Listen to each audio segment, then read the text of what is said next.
Meghan McCauley, and I am the Outreach Director of the Hollywood Fringe Festival. I'm going to introduce a few other present staff who are here, starting with Dave, who's in the booth, so you cannot see him. He is like a ghost. He is our producing director. We have Stina, our volunteer director, who helped check you guys in. She's right here. We have Khan, the Director of Development and Government Relations. He's over here. It's also his birthday. And we have Stacy, who is the communications director back there, one of our co-founders. Stacy's going to be live tweeting this whole session. We're also filming it, so like, be cool, you guys. I also want to say a quick thank you to Matt Quinn for. I'm really just going to say one sentence. Quick thing. Oh man, 2 words. Restrooms out through this door. Be careful. There are workshops going on. Just be quiet in the hallways, or you can go outside and around. We have Working for the Mouse is playing here tonight. If you want to come check that out, $10 tickets with the passcode MOUSE. If you are an asylum group, you should have received an email for tech. If you haven't, let me know. And finally, I just want to call out Ben Moroski over here, who won Stage Raw Best Solo Show for Fringe The Wait. It was a Hollywood Fringe show last year, an encore show, and he won the first ever Stage Raw Solo Award. And he's an awesome guy. So, yeah. All right, that'd be it. They're all awesome, guys. After this, we are going to have a mixer at 3 Clubs. So if you guys want to stay and hang out and get to know each other, we highly recommend it. We have happy hour prices. 3 Clubs is the bar right over there behind the gas station with the poster of like a strip club attached to it. Yeah. It's very nice once you get inside. I want to let everybody know also that we have our next Twitter chat on Monday the 20th at 1 p.m. This is a time when instead of getting together in real life and talking to each other, we do it behind the safety of our computer screens. To join that, you use the hashtag HFF15. They're moderated by Stacy, who's back there, and she asks open questions. People get to talk to each other. It's a great way to connect with people outside of these events. All right, the full series of that also is at hollywoodfringe.org/blog. So if you want to like put them all on your Google Calendar, that's the way to do it. The deadline to sponsor an award, which we're going to talk about a little bit today, is May 1st. So from the home page of our website, go to About, and then under For Participants, you click Sponsoring a Fringe Award for more details. If you want to know that again, email support@hollywoodfringe.org, and we will repeat it. Something exciting for you guys is that tickets are going to go on sale May 1st, so y'all can start selling those tickets and filling those seats. Our next town hall is Saturday, May 9th, 12 p.m. at the Hudson. We're going to talk about ticketing and festival prep, and that will be led by El Presidente, our festival director, Ben Hill. Our final workshop event is Saturday, May 16th at 4 p.m. here, and that is a tech workshop, which is a brand new workshop this year, hosted by Brandon Bruce and Corwin Evans. I'm sorry, Corwin. And they're going to talk about tech. Also, we just want you guys to hang out with us all the time. So we're going to have a benefit on Wednesday, May 27th at the King. So this is like a pre-opening party where it's the week before we actually open the festival. We all get together, we party, and we have a great time. We do programming, we have festive decor, whatever. It's mad fun. Please join us. We have some buttons available here today. If you guys don't have yours yet, please get one. You get 1 free pin per project. Otherwise, it's $3 for participants. Gets you discounts all over our little fringe world, and our hot spots, which are participating local businesses that give you a discount if you have this on your body. It is cool. Fringe Central, if you guys don't know, now you know, is at the Dragonfly. Yeah. Yes! And it's right down there. Yeah, thanks. It's going to be amazing. It has a little outside space. We're going to have a whole part of that bar that's all our own, so please join us at the Dragonfly during the festival. If there's anything you guys ever need from us, if you have questions and you don't know how to get answers, email support@hollywoodfringe. We are there for you. Forgot about office hours. I will talk about that also.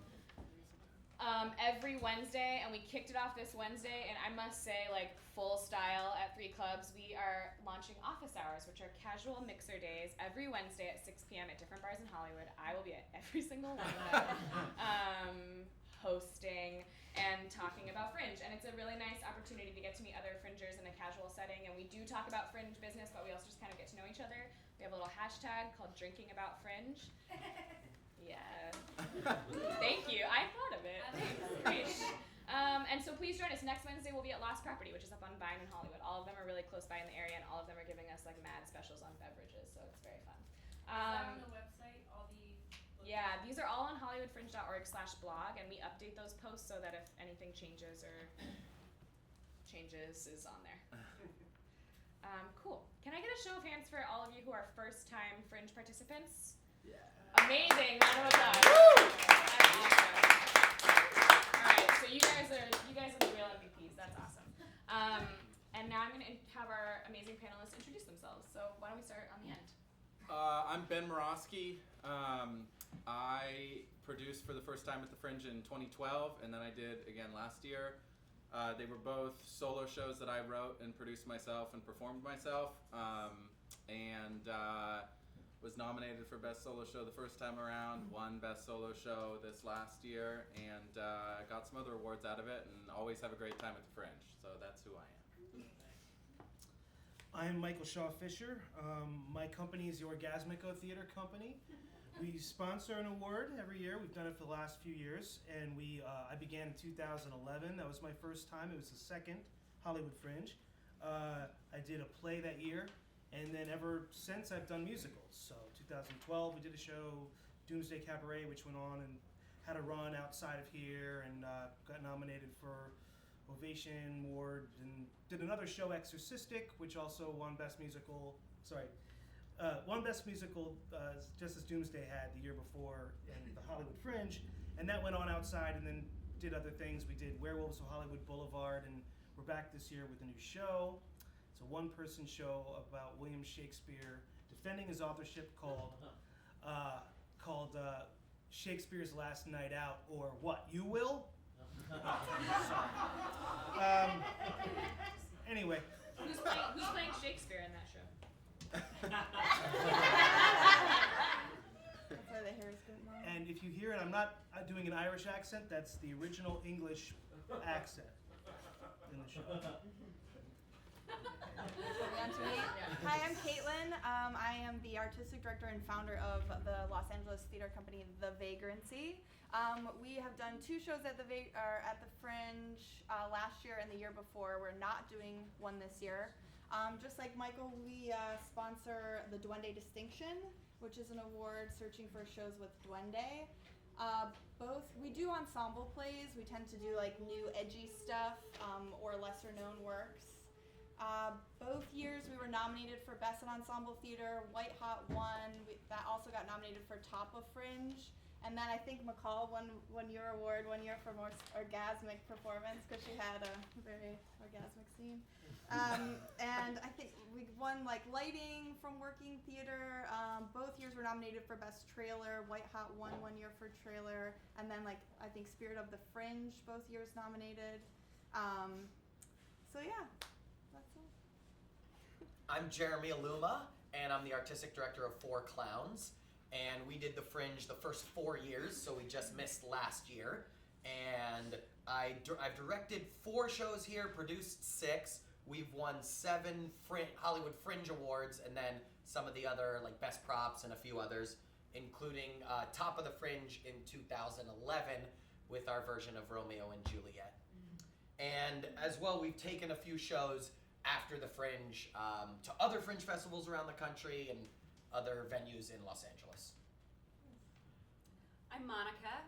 I have produced in every year of the Hollywood Fringe for the first 5 years with Lost Moon Radio, which is an LA-based music and sketch comedy company. We do a show that has a live band on stage, so I know a lot about doing musical work at the Fringe. Lost Moon shows won Best of Comedy in 2011 and 2012. We won Top of the Fringe in 2012 as well. We won LA Weekly's Best of Fringe, I think in 2011. I think that's right. This year, Lost Moon is finally taking a break from the Fringe, and I'm producing a show called Hamlet Mobile, which is Hamlet told out of the back of a van. And we'll be rolling around the Fringe, taking it to the people. So give us a round of applause for our amazing panelists.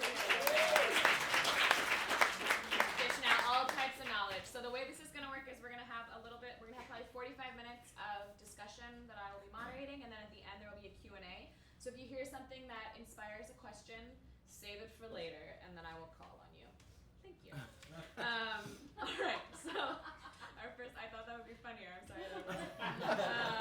Okay, so moving on, we're gonna start with the final countdown. So we're kind of getting to that place now. We know tickets are on sale right around the corner. We're kind of wrapping up. I know a lot of people have cast and started rehearsals, and everybody's registered, which is awesome. And a lot of the stuff that we spend time talking about before this point. So, from where you guys stand, what's a good place to be at right now in your artistic process? We're at the middle of April. Where do you think we should? What are our goals? Where do we want to be right I would now? say I'm a huge fan of front loading, trying to get as much done possible ASAP. I would say be starting rehearsals next week at the latest. And have all of your tech team completely hired and have had preliminary meetings with them. Set design should be like almost finished by now in the perfect world. And of course, we don't always meet those, but that would be my goal. Agreed. Awesome, sound advice. If you're writing your own show, your script's gonna keep changing probably, but I would, on top of all of that excellent advice, I would also have someone else besides you read it or hear it or see it, so that you're not running it for someone else the very first time at your very first preview. Get some trusted outside eyes in the next couple weeks. Can I add one thing? I would say, regardless of where you are, don't worry, because you'll be working up to the last minute anyway, and that's okay. I know for me, I definitely was revising huge chunks of the written pieces the night before I opened, and was rehearsing and writing just those couple weeks right up before. And I know that's a little more flexible if you're doing a solo show, but just for everyone, I would say don't worry. You're gonna be busting your ass right up until the very end, so it's all right, and that's what's fun about Fringe. Nice. So, as far as this time leading up to, what are your tips for balancing the time to produce a network, which we talk about a lot here, especially at these events, like coming out to mixers and going to different panels and all that, and then also to develop your production? How do you guys prioritize that? I think building a team and relying on your team is the only way to do it. So, ask your actors and try to find out which of your actors are better at what specific things. Some are going to be better at helping online with press or social media. Some are going to be better in person, and use those people to help your goals. At the top, if you have 3 producers-ish, I think you're in a good place. If it's just you, it's manageable, but it'll be more challenging. And try to split, each of these things up. Someone is sort of guiding more of the artistic process. Someone is guiding more of the production manager's job, and then someone is just guiding the networking and social events of the Fringe. How many people are in your company? We now have 30, so Nice. we're a huge company now. But we started with no one. I mean, Right. like the first show, it was 4 actors and me, Right. and the second year as well. So we've done it bare bones. It's doable, but obviously the larger the team, as long as you can manage the people and you really stay on top of them, the better. Yeah, I would second that. I've had a partner both years. So I had a co-artistic director, and we would split it with every other show that we did. So one year I was directing and doing all the creative, where she was the producer, and then we would switch responsibilities. And I also have a company, so there's actors involved, and they all have jobs with the Fringe. And a lot of times it's just networking, seeing other people's shows, and representing the company. Yeah, and just to leap off of that, it's really great that you're making these events, and it's going to be great the more events you make, and the more you stay involved, and the more people get to see your face and get to see the face of your teammates. Because I'll go see a show if I like somebody, I like who they are, and your personal passion is going to play really heavily into how many people just around this environment come see your show. Do you want to? As a company of one, for those of you who are out there, and I'm sure there are, I would Who say. here is a company of one? Yeah. So Ben's gonna have to answer. I would say that. this is obviously fantastic advice. Adding on to that, as a company of one, I would say focus on. It's awesome that you're here, and these workshops are amazing. Focus on your product. Cream rises. It always does at the Fringe. So if you have a foolproof product, and then you show up to events, and that's fun, and that's great. And once the Fringe is here and it's actually happening, then just be there. But as far as leading up to it, I would say pour whatever effort you can into really making an airtight project. So Yeah, don't worry about selling tickets for Yeah. a while. You don't have to sell them all on May 1st. Don't worry about it. Don't even really think about tickets Yeah. until June. Do you want to talk about? You know what? Talk a little bit more about that because I don't know if that's on our list for later. So what do you mean? Not like don't worry about selling tickets till June for everybody who hits that May 1st date. Yeah, well, and this kind of goes into like producing at the Fringe versus producing outside the Fringe. I think Fringe tickets tend to sell very close to the time of the show. That's kind of what we've learned over time. You might see like a real big uptick in the 24 hours, 36 hours before your show. That you don't necessarily want to shoot for that. Yeah. Yeah, I mean, try to sell tickets earlier, but frankly, like the hubbub of the Fringe is what starts to really move Yeah. tickets. So talk to your base early, mid-May, because it's like on May 1st, who's making plans for what they're gonna do on June 12th? Yeah. Besides everybody in the Besides like the parents, yeah. But so mid-May, start talking to your network, get people invested, get people to start buying tickets, so that you kind of take that edge of the panic off, and then focus on Fringe people once we all start being together all the time. And Yeah. so speaking of, do you want to speak to that? Yeah, I would say 2 weeks before the Fringe is when our tickets start to trickle out. But by June 4th, we have a show on June 4th. So by June 3rd, we'll probably have sold 50, 75 tickets for the whole run. And then the day within a 36-hour period, it's crazy how many tickets we'll sell. 80 is sometimes normal for us, and I'm sure for you.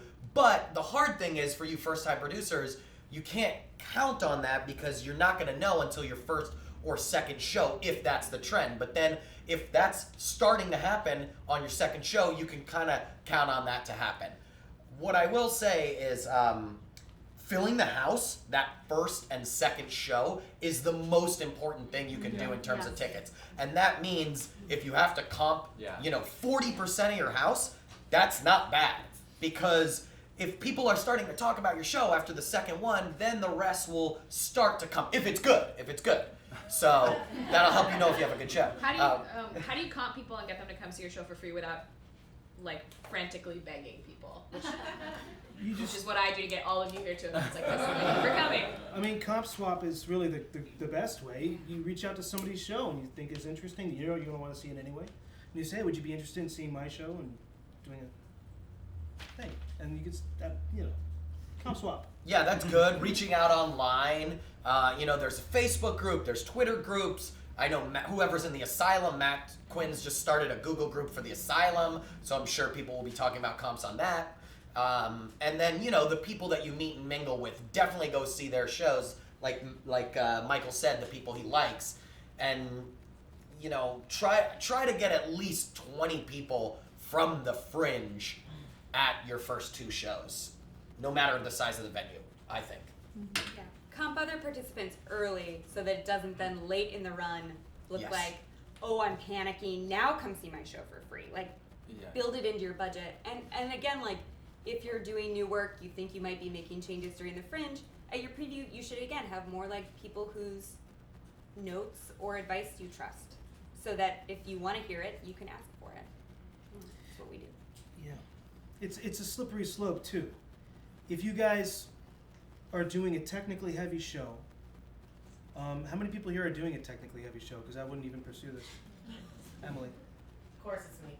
Then you All right. guys start, yeah. Well, I'll just say, if you're doing a technically heavy show, you're probably not going to get a lot of tech time from your venue.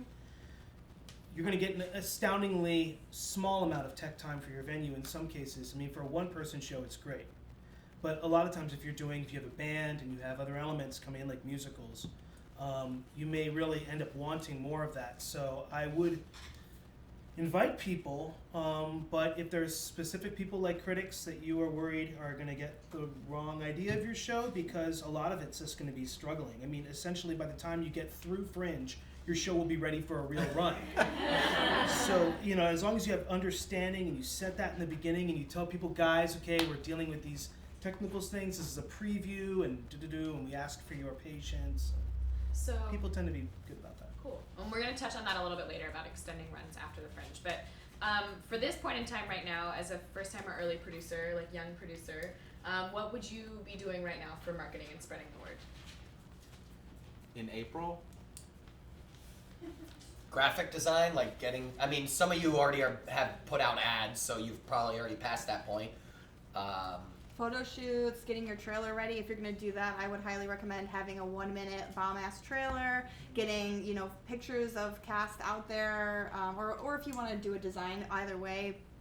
I prefer people's faces because then I think you can like recognize the actors and people in the cast when you're seeing them around.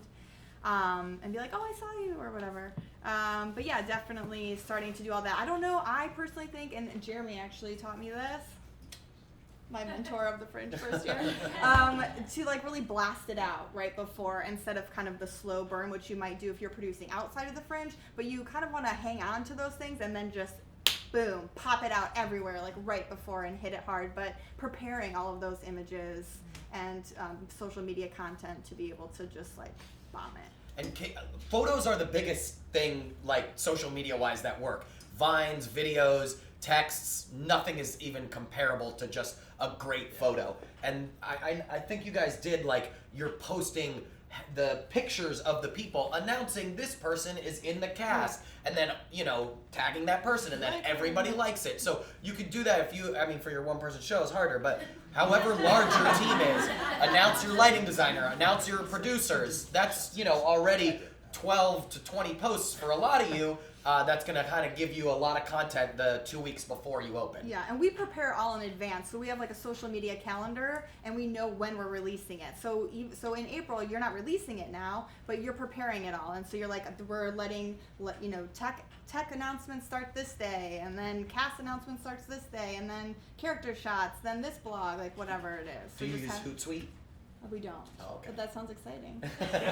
It schedules your posts, so you know it's good to obviously have a person doing it as well, but it helps kind of take away the, oh fuck, we got to do this on April 20th, and then forgetting. Cool. I didn't know It's that. like some coverage. What's that called? Hootsuite. Hootsuite. Yeah. Ah. So, but obviously you also want a person because, you know, you don't want just a robot doing everything, but it is helpful to plan shit out, especially if you're plugging it into a calendar already. I do want a robot who does everything. Do you want to talk a little bit about? yeah, I would say, to piggyback off of you guys, I would say photos are the best, and at very least, just make sure. I feel like postcards at Fringe, it's like one of the last places postcards are still a great tool for marketing, and they are because it's such a confined community that you can really use them. And if your postcard is your poster that's on the website, just make sure it's awesome. Honestly, if you have an awesome postcard that please includes something about what your show's about, and not just the image, then you can't really go wrong. If people, both of the times I've produced, people have come to see the show just because of the image of the postcard. What are things you've admired on other people's images? Something that has, that's not just a face of the person in the show. It's like, oh, there's a person, you know, but something that's artistic and lends itself to, oh, I get an idea of what's happening in this show, or what the sort of essence of the story is. Something that sort of grabs you. I would say that's a great place to start, especially if you're a small production team and you're just sort of doing it yourself. Having one great postcard is awesome. And you also, sorry, I'm going to lead you here a little No, bit. it's fine. But you also, Please. in the lead up to the wake, you had multiple images because it was a one-man show. You didn't have like a whole cast to announce, but you still had multiple images that you released at different Yeah, times, and right? I took some pictures that were not just like me on a stage. I took pictures that were more sort of contextual to the story, but They were very weren't really- artful. Like yeah, I very still artful. remember those Yeah. images. Like Yeah. very beautiful. Yeah, so something, even if it's not like, well, if it's not me on a stage, we can't use it. It's like, no, please use it. People will go there with you. So, yeah, so, yes. Yeah, yeah. Image is key. So to think about, and this just was mentioned a little bit, but we're now producing at Fringe versus producing outside of the Fringe.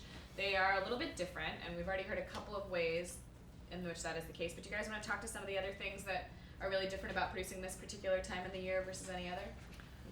Yeah, well, I was just gonna say, because we do produce, the Vagrancy does like a main stage show. We have some new play development stuff. We have like a season, if you will. It's minimal, but it does exist outside of the Fringe. And the Fringe is the best. Like, I just wanted to just say, embrace it and be so happy, because as hard as you're working, like, you can work equally that hard outside of the Fringe and have like half to know of the results. So just know that your hard work is going to be acknowledged here. There's such a strong built-in community, and you will have the support. So just, I guess, yeah, enjoy it and know that it will be fruitful in the Fringe, you know? Yeah, I mean, for those of us like that, probably all of us have produced outside to some degree. The theater community comes together for the Fringe, and it's not necessarily always the big players in the LA theater community, but the community feel is different, and I wish it was the same and mirrored outside of the Fringe, but it's not. And so really, enjoy June, because it only happens once a year, and it's really a wonderful time. But yeah, people are so much more willing to come to shows of people you know and people you see, and we tend to do really well with our experimental work because people are just there to enjoy things. The crowds are more enthusiastic. They're larger crowds. So yeah, it's really a great time. I think one thing to help you stand out is kind of think about, and might be helpful to get 3 people who are friends who aren't involved with the show, watch the show, a week before. What is the best thing you do? Or, what are you better at than everyone else? Or what is the most unique thing you're doing? Because if you have just one sentence tagline that you can be putting on social media, talking to people, spreading around your team, that's the thing that kind of stands out, then that's a really good tool. And if you can't think of it, then after a week into the Fringe, other people are going to tell you that thing. The buzz, you're going to feel the buzz. People will be like, oh, this show, I loved how you were throwing knives at people. And then, oh, that's your thing. We throw knives at people. And then people don't even know what the fuck your show is called. They just know you're the knife throwing show. And that's all you need. You find that one kernel and then really sell that hard. Yeah, that's good advice. Have your elevator speech ready to roll. Both like the logline version and the 3-sentence version. And it's important that if you're doing an ensemble show, or even if you're a solo performer but you have other people working with you, make sure they know it too, almost to the degree that you've all memorized the same thing. That's really important. I've found that to be a big help when managing a big ensemble. The other thing I'll say is a big difference beyond the audience from producing outside the Fringe and in the Fringe. There's a lot more press attention at the Fringe. You're not going to get full-length reviews for the most part. A lot of publications do kind of a Fringe roundup where they'll do much shorter reviews, but those are still useful. They still have pull quotes. But that's a double-edged sword. Like, you're probably going to get some press attention. So spend the time now to make sure your show is really what you want it to be. Yeah, that's huge, because with Fringe, you have no time to really, you've had whatever time you have, but you don't have a lot of time for tech. So go in knowing that you're in a community that could lift you up, or if you feel that your show isn't ready, it's gonna feel like the bad word of mouth can pass just as fast. And I'm not trying to panic you, but I'm just saying, just this is what I mean to say. Bite off what you can chew. If there's a factor of your show that's taking up all your time, that's taking away from the basics that you need for it to be a show that could exist in this space right now, right? And if there's one big, huge production thing you're trying to get, if I don't have the dishwasher, then we can't do the scene, or whatever it is that's freaking you out, let all that other stuff go for Fringe. You can do another show, you could do a 6-week run, an 8-week run, you could have a whole week of doing tech and getting everything you need. For this show, just make sure it is fast and furious, it's lean and it's mean, and you love it. Yeah, I would like to piggyback on that and just say that I've specifically had that happen to me for White Hot. We had this huge set piece that was supposed to do this magical thing. She got she got shot in the end, and then there was supposed to be like blood splatter with a heart shaped, and like the playwright, and we're like, how the fuck do you do that? And so we had this whole like thing with like see-through glass, and then this sponge would come up with blood, and it was like triggering it off with backstage where no one could see, and it was like this, the centerpiece of the thing. And my TD had built it. It was the biggest money cost that we had, and after 15 minutes of tech, I'm like, fucking cut that shit. And oh, sorry, I don't know. This is like We got our first F-bomb on stage from the father in the. Oh, okay. You're good. Yeah, and like everyone was like, That's how it was created.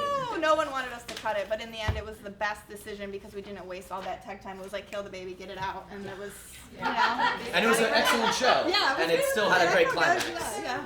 Yeah, I think following the Coco Chanel rule of when you get dressed in the morning, take one thing off, then go outside. So it's like. Sorry, Dave. Yeah, but I think it means accessories. No one's gonna miss it if they didn't see it. Exactly, and kill your babies is a phrase I think in my head about it. And as a special announcement, we're gonna get the blood heart splatter at the end of this workshop. Don't be afraid to edit. Yeah. It'll probably be better for it. That goes in terms of length, I think, too. If you're writing something new, don't be afraid to leave them wanting a little bit more. Don't throw the baby out with the bathwater. And more metaphors from this panel. Do you guys remember any particularly good taglines or any taglines that you had that worked really well for you? Like, what's a good elevator speech or a good tagline? Or like a thing? I feel like for us, people are like, oh yeah, you guys are the clowns. Like Helps. it's so easy because we're recognizable. Although I think there's a handful of other clown shows this year, so I don't know what we're gonna do. But usually that's us, so it's easier. If you have a good title, like White Hot is such a good title, but like you already have your titles, so But if you don't, work on something that's short and sweet and poppy. And I don't know that we've had great taglines, but we definitely agonize over it and try to find something that's loud, that invites the audience in, that's simple, bold. Yeah. If it's boiled down, it's your story boiled down. So with Exorcistic, we got a lot of people just by saying, oh yeah, a struggling theater company decides they want to put up a musical parody of The Exorcist and end up cursing themselves. And then all of a sudden the questions were like, I gotta see that. So that's the same thing. We had, she was on the panel the last time we had a workshop, but Kyla Garcia, who did a show last year called The Mermaid Who Learned How to Fly, she showed up to every single Fringe event wearing something mermaid related, so you would never forget that that's who she was. She was here a few weeks ago still doing it, so people would remember that, so little tricks like that are really helpful. I got involved in the Fringe as a producer in 2010, and I was doing a show called Pagan Play, and people still call me Pagan Megan. I'm not a pagan, but it worked. So little things like that will really stick with people. They'll really stick with people. So let's talk about day-to-day fringing when we get there. Let's leave April and May behind, because fuck them, and talk about how you schedule your day during the actual festival. If it's your first time in the Fringe, how do you prioritize all the things that you need to do? Where do you spend and save your resources? Like, how do you manage that? I would say, for me, I have a hard time seeing a bunch of shows on the day that I have a show. So I would say on the days that you're performing, just if you can go see other shows, fine, but just focus on your show that day. There's a lot of other days during the. How long is the Fringe this year? 3.5 weeks. Yeah, there's 18 days and then 6 days. there's so many other days to see other shows.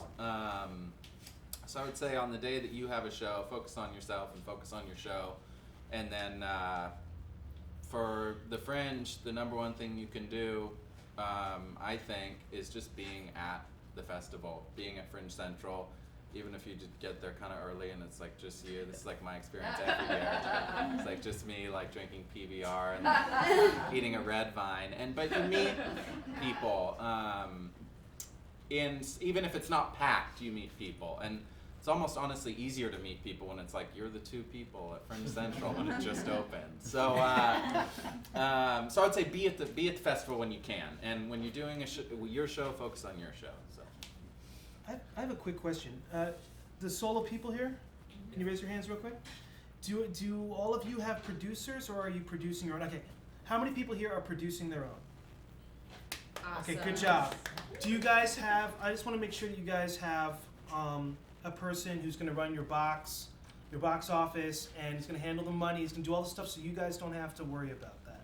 Because when the day of the show comes, you don't want to be thinking about it. No. So check in with your venue. A lot of venues have some of that stuff provided, but not all. So it's good to know. Don't assume anything about what your venue may or may not have, I think is a good piece of advice there. Some will have someone who can work your box office and do your house manager business, but some won't. But be prepared to find somebody on your own, somebody you can trust, who's available on those dates, and double check, because you don't want to have to worry about it today. I'm a huge fan of scheduling. Every year I go through before the Fringe even starts and look through and see shows that are just seem of interest to me. And start a calendar, write down, oh, this one works time-wise. So I already have a base of like 5 or 6 shows that I just want to see, and then build on top of that. And just, I'm crazy about the list, the checklist, what needs to get done this week, and have like the week list, and then every day do the day. And sometimes you're not going to be able to cross everything off, but I have to have that structure because there is so much networking and talking to people, plus just practical shit you've got to have finished.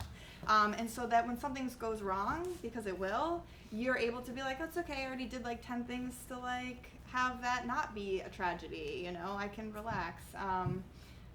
So yeah, and get it done. So I just schedule as much, and even the free time, like scheduling, like, oh, I'm getting drunk this night, so I need to not get up until 1 this day, so that you have your like hangover time in there, and you know, make sure, and go to bed. Like, the night before your show, like my actors, I'm always like, guys, like, I mean, I'm not gonna be going to bed, but like that, you know, you want to make sure that they, you know, you're not getting too crazy. That's true. Yeah, lists are very important. If you're not a person who makes lists, you should for the Fringe, because it's just gonna, putting something on paper like lets it go from your mind in a lot of ways. So I think start with that. In terms of scheduling, I do the same thing. I tend to see like 20 to 25 shows, which is a lot. Not everyone wants to or can do that. But another thing we use in the company is called Doodle, D-O-O-D-L-E.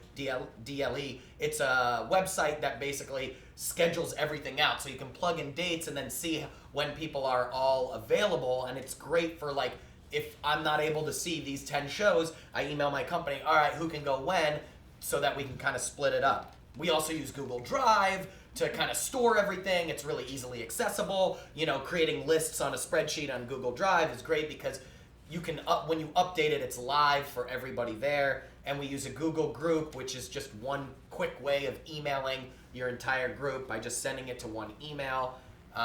So those are just a few of the tools we use to kind of help organize ourselves.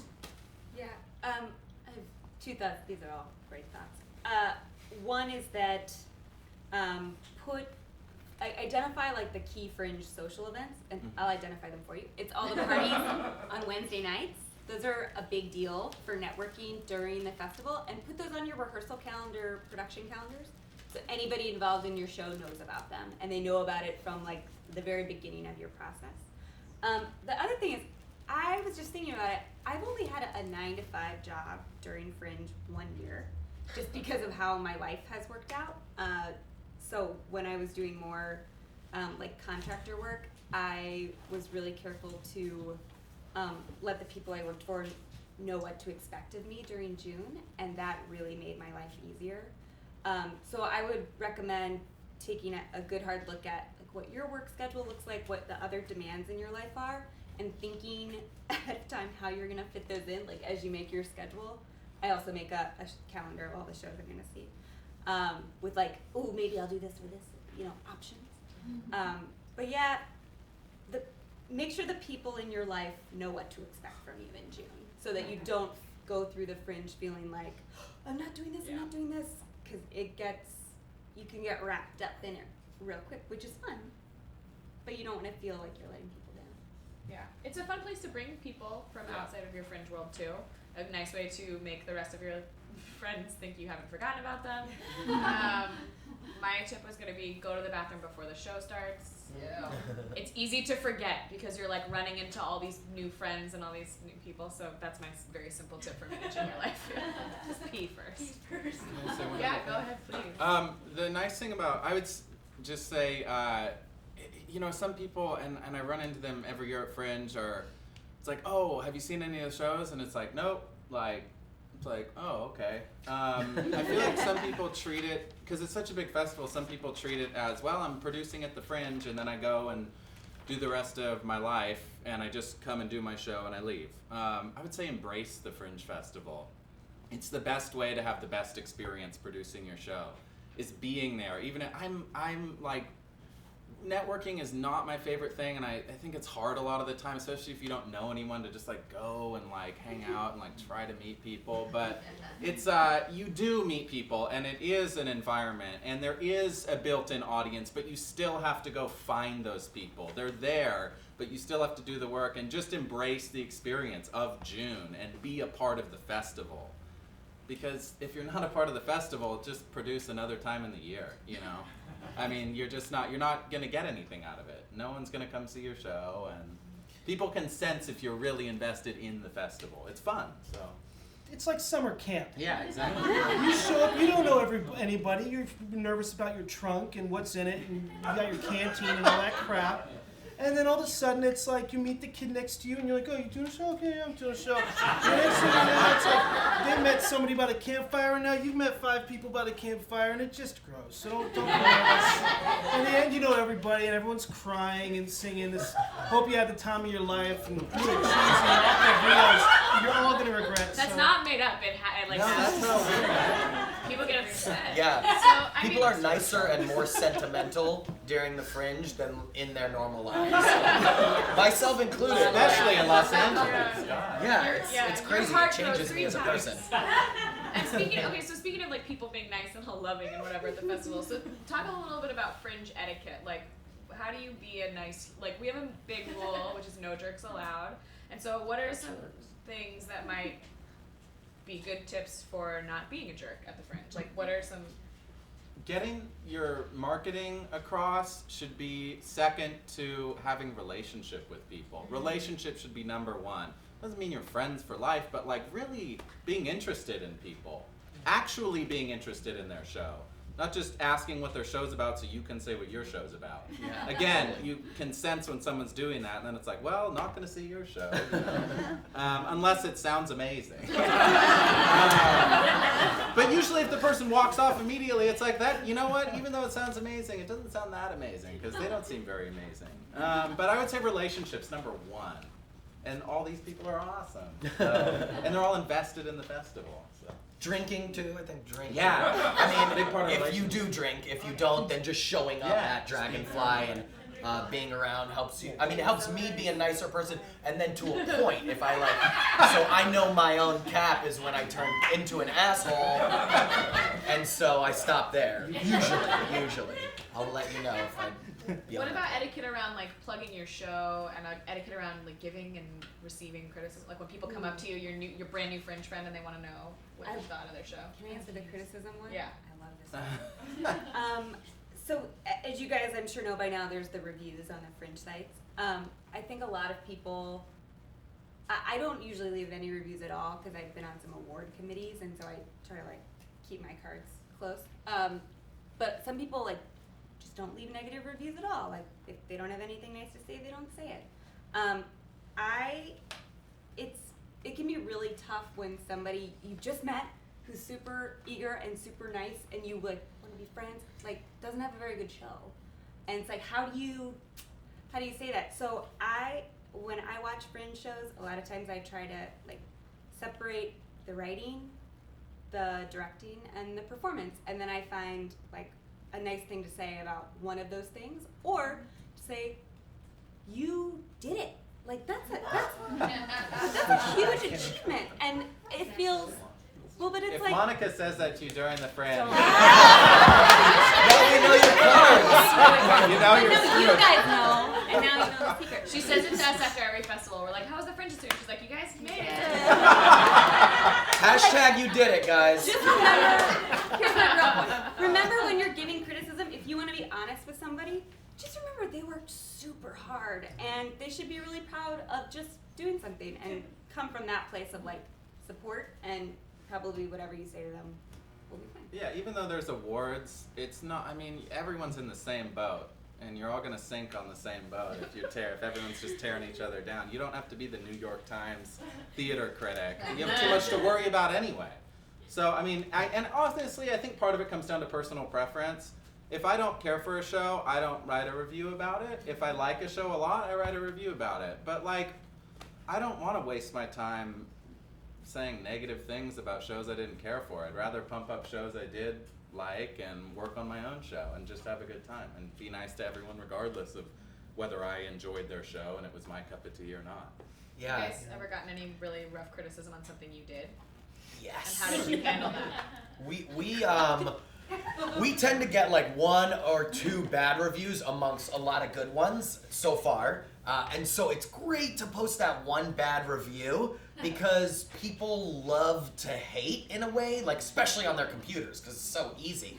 And so we use Bitly, which shortens links. It's Bitly, and it shortens links and also tracks them. So you can see how many people are looking at every single link you post when they're looking at it. So we do it with any link we post is going to be Bitly, and I'm looking at that information. So I know that the bad review gets at least 100 clicks, and the good reviews dwindle. So the first one we post will get 80, and then so on and so forth. So the bad review gets the most. And people were talking about it one year, like, oh, wasn't that so cool? The 4 clowns posted their terrible review, and then people wanted to see it and decide for themselves. So, I mean, you can't post, 9 bad reviews, but you can, post 1 and bury the rest. If as you best have you can. 2 reviews and one's good and one's bad, bury the bad one. Yes. Totally. If you're not getting a lot of press coverage, bury it. Yeah, bury it. Which I mean, a little thing you can do is Google your show, and then this is crazy, but you click on the links of the show's like positive things in Google, and then the negative shit will like go further down on the pages. So that's one way of Save it burying for later. things. Save that one for later. That one takes some time. It does take That time. one takes some time. It does take time. Any other thoughts on that? Take it with a grain of salt. I mean, we got a really bad review last year, and yeah, I cried a little bit. It felt awful. Who was it? But also, I made the mistake of reading it at like 11:45 at night. I'd had a couple drinks. I was like getting ready to go see a show, so of course I was upset. It's like had I read it the next morning, it might not have made me so upset. So be cautious about when you check your email. We've gotten feedback on the Fringe every year that is detailed and sometimes can be a bit harsh, and often to our faces. And I think I will say that one tip I can give you 6 years in versus like 1 or 2 is I've watched like both myself and all of my colleagues on Fringe like get so much better at like smiling and thanking that person for how thoughtful they were about what they said, and then moving on and going to talk to your friends instead. Like just let the person say what they want to say. Thank them so much for letting you know, because they maybe think they're being helpful, and if they don't think they're being helpful and they think they're being a troll, like bye, and then you're good. Yeah, actually for ours, the bad review, the critic emailed me and was like, I'm sorry, it was a terrible review. She reviewed my opening speech. I wasn't in the show. She reviewed my fucking opening speech and like said how terrible it was. And it was great.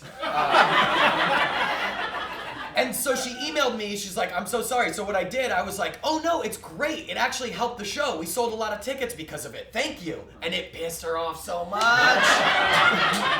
So moving on from this a little bit, what are any stories about festival, like unexpected issues that might hit you in the middle of the festival? I got a little word of advice. Just maybe this isn't on the subject, but you can tie If it in it's not, somehow. then I'm going to stop you in the All middle. right, sorry. If you guys want to be considered for a Spirit of the Fringe Award, that's Ezra Buzzington's Spirit of the Fringe Award, have your shows start exactly on time. Not 5 You minutes should later. anyway. Yeah. You should, and of course you probably have heard this already, but he will automatically disqualify you mentally if he sees that your show has started any bit late or gone later than it should. Okay, but Why so- is that? I Why actually- is it important to have your show start on time or end on time rather? End on time, I think, is the key to me. End on time is, and if you're gonna do it and you know he's in the house, because he will request, right? Just make sure that you announce we're intentionally starting 5 minutes late, but we will be ending on time. Yeah, to the point of ending on time, just give an accurate running time. Make sure you know your running time and post an accurate one. Yeah. There's no, I don't know why you wouldn't, but there's always inaccurate running times. It's like, why is this show going so long? And if you're in doubt, go longer, just in the materials or whatever. Well, it's too late because the festival guide is already posted. Right, so I'd say But go on the longer website, you can still change it. On the festival website, guide. yeah. Or Yeah. even in the guide too. No, the like, guide is there. We're done. It's no, but I mean like in terms of, I guess it's too late to do It's that too now. late, is what I'm saying. But Even if you need to change it on the website now, still change it on the Yeah. website, Yeah. regardless. And if you have an hour show, you really should have a 55-minute show because starting on time in regular theater is really hard, but in the Fringe it's even harder because if you have a full house, like who's in the bathroom, how many seats do we have left, who needs to be sold, what's on the reserve list, that stuff takes time and you need people to help. So if you build a 55-minute show or have a pre-show and then kind of start the speech in the middle or whatever, to me that's more important, getting as many people in than Ezra's award, but it's a good thing. But I think ending on time is kind of the key because you have a responsibility to the next people to end on time. And if you're not out in your 15 minutes grace, your strike, which is really quick, then you're gonna have 4 angry clowns waiting for you. I have had those angry I guess I would say that something that's happened both years for us is that inevitably the person before us has like left lights on or not reset the board or didn't clean up the blood or whatever it is. There's some like thing that happens that 2 times like have messed up our tech. That I'm remembering. I'm sure there was probably more where I wasn't aware or something, but that like actually the lighting cues are now wrong because of something that the other stage managers did. And you have to just let it go. Like let the email whoever it is very kindly afterwards. Just like let them know, or I don't know how if it's like through Matt or whatever the protocol is. Do it, but like you just have to let it go and know that the people in the audience are knowing that it's Fringe and that things are gonna mess up. And that's why preparing and being organized is so important, so that it doesn't ruin your show when, like for White Hot, I just like had to leave because there was one show where all the lights got switched around and messed up because of someone leaving something on. I don't know tech stuff. And I was like, and I was like, I'm just leaving because the lighting cues are killing me. But like it was fine. It's okay. It will happen. Let it go. Do you guys ever end up with, because the festival can be a little tiring and a little bit of an emotionally high level time that people, do you get cast conflict? Do you feel you ever have that happen? How do you deal with stuff like that? We've never had cast conflict, but I'll share that last year I was sitting at Fringe Central and Lawrence, who's directing Hamlet Mobile, looked at me and you look like the Berenstain Bears have too much fringe. Like I was exhausted, and it didn't cause, I don't think, a lot of conflict, but it did make me sad. And yeah, I hope you guys go into this with a better sense of like how to balance it maybe than I have, because that happens to me like around, remember how long it is, how long the Fringe is, like you just can't be kind of up and in it every day for a whole month. Like you'll poop out. Yeah, and Take a break. Yeah, and make sure, I guess, in terms of taking care of your actors, I guess make sure that they're really aware, kind of going in, how insane it can be. So they may be thinking like, oh well, I'm gonna have all this time to prepare in my dressing room, whatever. Who knows what they're used to. And it's good just to sort of clarify with them, okay, this is an insane sort of rushed boot camp of theater. This is like, we don't have time going in. We have to be 100% in sync going into our show, with all aspects of who's going to set this up and who's going to do that, and just be organized going in, and we'll be all right. But if stresses come up, just know that everyone's feeling them. We're not like a bad cast.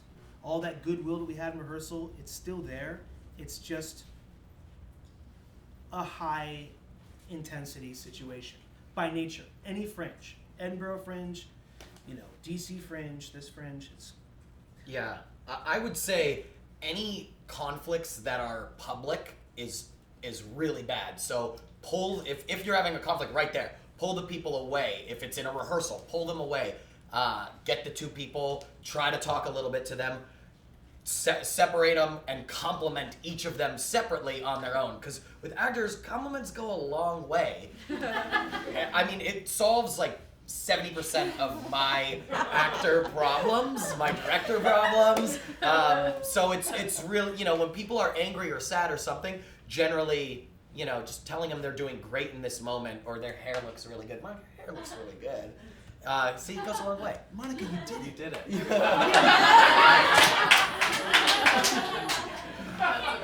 We do that. Take care of the people around you. It's very important.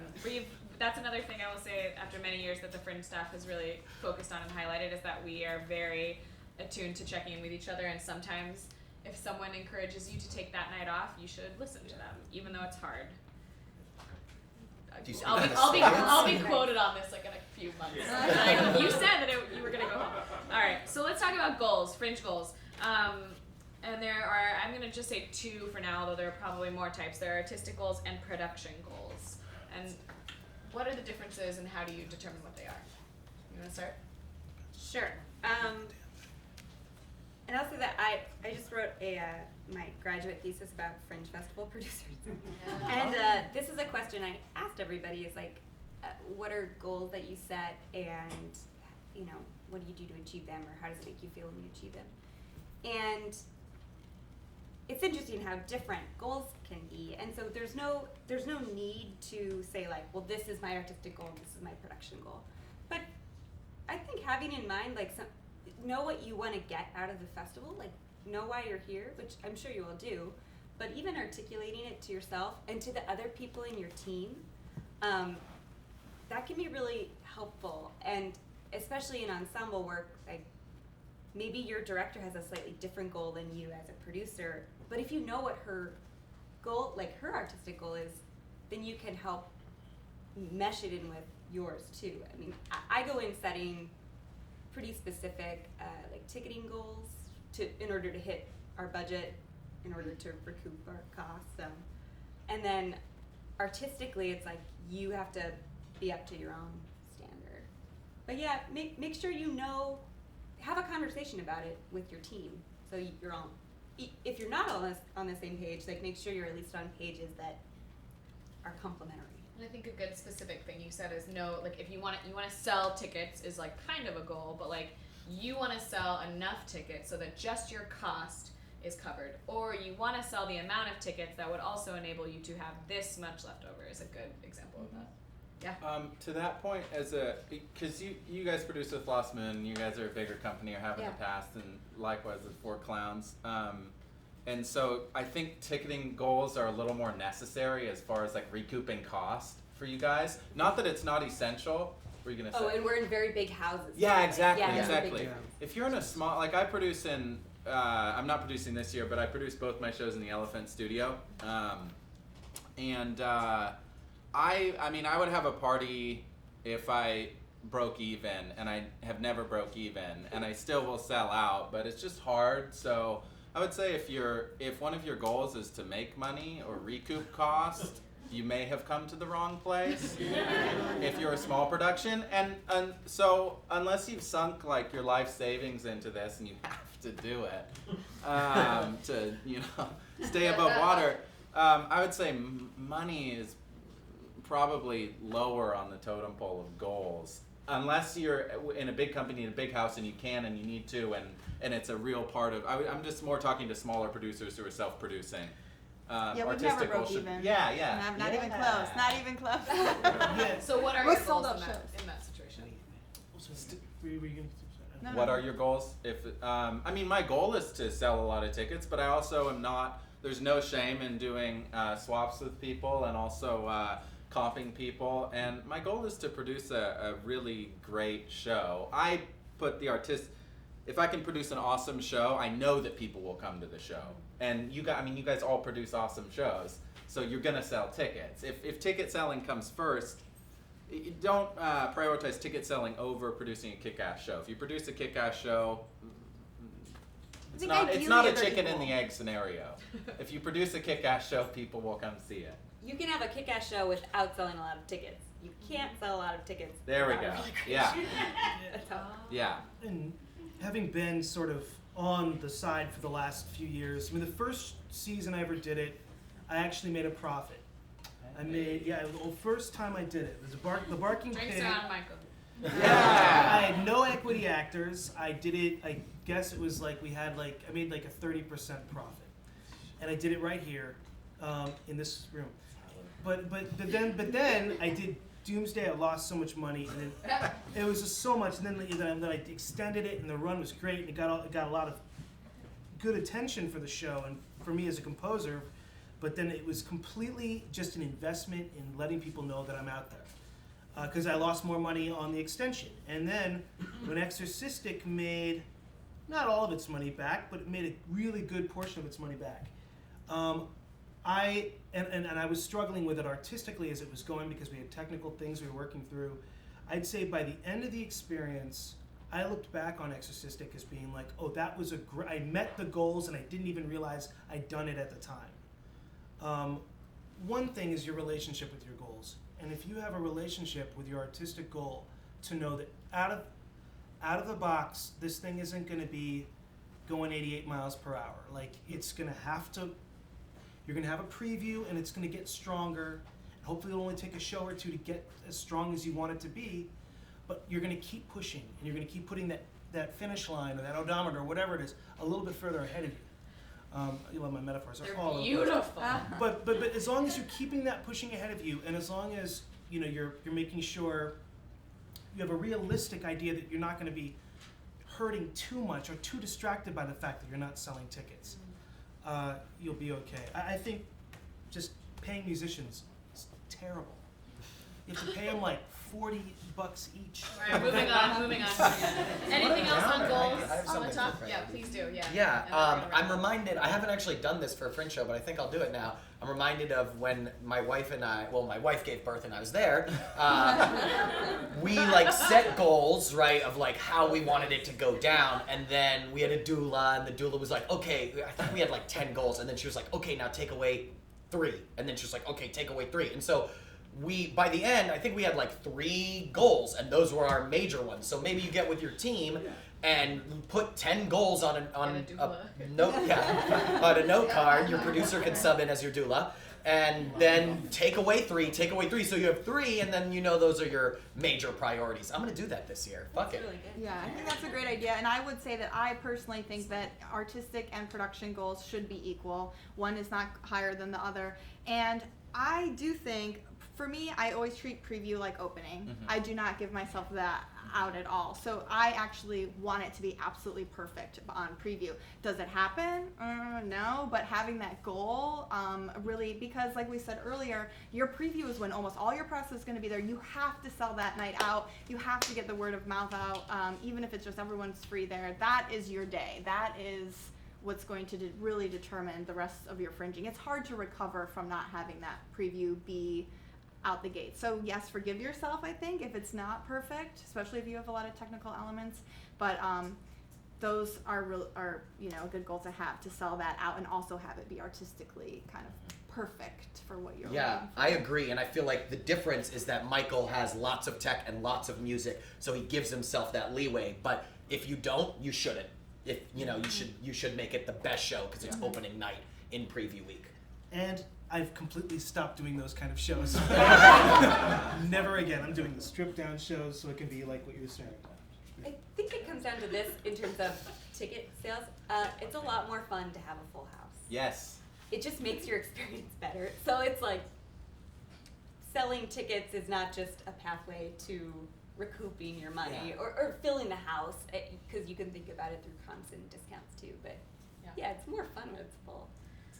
Too true. All right, we're going to spend just a couple minutes talking about after the Fringe time. So put it in your brain and save it for later. And then we're going to do some Q&A. So talking about after the Fringe, there has been talk of awards. There's both sponsored awards and then Fringe given awards. To just answer this question now, sponsored awards are done by groups outside of the festival who have their own process of selection that we have nothing to do with. Fringe community awards, we as a staff and organization also have nothing to do with, but the categories are selected and then participants vote. So There you go. So as far as awards go, are there techniques and tricks to winning them, and does it matter if you win one or not? The community awards are about filling your house. Yeah. Totally. There's no two ways about it. And having a Because good show. yeah, more people voting is gonna get you a higher chance of winning an award because it's all about numbers. That so. doesn't mean you can't, even if you're in the smallest space. Right. I Right, was in 'cause you one won. of the smallest spaces, and I've been nominated or won both years I produced. Yeah, we so. won But- for ensemble theater in a 40 seat. The lab, the silent lab, yeah. But a show that you sold out most shows. I You was sold out the yeah. run, and Yeah, you're we a sold solo out. show. You won solo show where you're competing against people also having small numbers. Sure, but I mean, I sold out almost every show. Yeah, yeah. So then the point Yeah. is still the same. It's So like exactly, yeah. fill To your- your point, it's You still gotta the same. fill Yeah. your house. Yeah. Fill in your order house. to like make that a possibility. And with fringe people, I mean, ultimately, anybody who like has a fringe profile and is engaging on the fringe site is probably going to get a ballot. So the fringe people, all of these people in this room, and that's why we're talking. That's part of the reason why networking with fringe people is so important. Are going to get to vote, and so if they like your show and they came, you have a better chance. I vote like I feel like there's sometimes categories that I've never seen anything. And I don't care. I'll still vote. Like I vote for someone that I know or someone that I like. If I haven't seen anything in that category. If I have, then I vote for the best show. But if I haven't, then I don't have moral qualms with voting for your show if I like you. So cabaret and variety show, flirt with me. I would say awards are always Terrible advice. awards are always like a nice shot in the arm, nice ego boost. They're obviously most important if you're going to produce it elsewhere, especially with that show. They're also important if you're going to produce elsewhere other things. But so I'd say they're super valuable. They're great. I don't turn my nose up at awards at all. They're awesome, and they're a fantastic marketing tool Yeah. as well. So And why for not? grants in the Why future, not? if you're Yeah, applying for exactly. a grant or money, like Yeah. having that like stamp that you won this award or were recognized in that way, then yes, they're a very important practical tool in terms of like, it is the ego boost, but is it necessarily the best show? Maybe not. I mean, I don't know, like, because it is a numbers game and like whatever, but it is important for practical use, I think. Yeah. What about, that's I'm great. going to move on from the awards for 1 second. Yeah, yeah. What about other great things you guys have had come out of the Fringe, like extensions? Have you guys met people you've collaborated with outside of the Fringe, like other things? Like if you don't win an award, because there are many amazing shows every year that don't, what are some of the other great things you can think to take out of a Fringe festival like this one? Nothing. Yeah, I Just mean, we award. kind of I'm just here to win stuff. we met year 1, but kind of got close year 2, Yeah. and also with Jeremy Lelliott from Courage Theater, who did I think the first 3 years, but they don't do the Fringe anymore, but they're still in LA theater. And then man, we haven't met in a while, but we would meet at least once a month for about 2.5 years Who's there? and just spitball Yeah, shit yeah. like about our theater companies in general. And then every year before the Fringe, like around mid-May, I'll get a big group of people together and we'll all meet and kind of talk about strategies. So, that's a great thing. Also, year 1, we met people from the DC Fringe, and just them describing how they did a national tour prompted us the next year to do a national tour. And we did Minnesota Fringe, San Francisco Fringe, and hit up 4 other cities. And part of the places we were able to house at was based off the relationships we previously created, so we didn't have to spend money on a hotel. Also, I mean, for those of us who have taken shows on after the Fringe, you meet people that are interested in producing, working with you. You might be able to take your show on after. Or you see a great actor in a show, maybe next year you use them in your show. So, I mean, there's lots of things that benefit. We started 2010 at the Fringe. It was our first show ever. And, 3 weeks ago, we went to Brazil to work on a project with 2 other Brazilian artists. We got this huge grant from the city of Los Angeles to do it. And it's all because of, starting at the Fringe. So the sky is the limit. You're welcome, Jeremy. Thank you, Don. And as a producer, if you've never produced anything before, this is the great training place to do it. So you can do a show, and now you've met venue people. You can approach people like Matt Quinn. You can say, hey, like I've got this show. It's not Fringe. I want to put it on in the fall, and this is what we're looking at budget wise, and now you can do it. It's that first step. And also, I know personally, I've made great relationships from Fringe with other companies. Gosh, I made a lot of great friends in the Celebration Theater, Sacred Fools, which is, I mean, one of my favorite theaters in town, and I would never have gotten to know them if it wasn't for the Fringe and working with the people I've worked with in Fringe, and then these naturally go into each other. In fact, I've got a show premiering in 2016 at Sacred Fools. It's closing our season next year. closing the season, yeah. Skullduggery, the musical prequel to Hamlet. So, it's crazy. It's a great company, and there's a lot of them in town, and you'll meet a lot of those people by doing Fringe and Yeah, I would say like don't be ashamed to like be bold. Like the kind of connections I've made have been countless. I've seen shows and I'm like, I love that actor, and I take the program and I go up to them after. Or if I can't find them, I'm on Facebook and I'm like, hey, I saw you in the show, you're awesome. And then cut to me finding out that they also do scenic art, and then they design my show, and then they act in this other thing. Like it's just so. Just if you like somebody's work, just connect with them, and you will use them, and they will use you, and you will come together. Fringe favors Yes. the bold. Yeah. Yes. I also feel required to say that I met my husband at the Fringe. It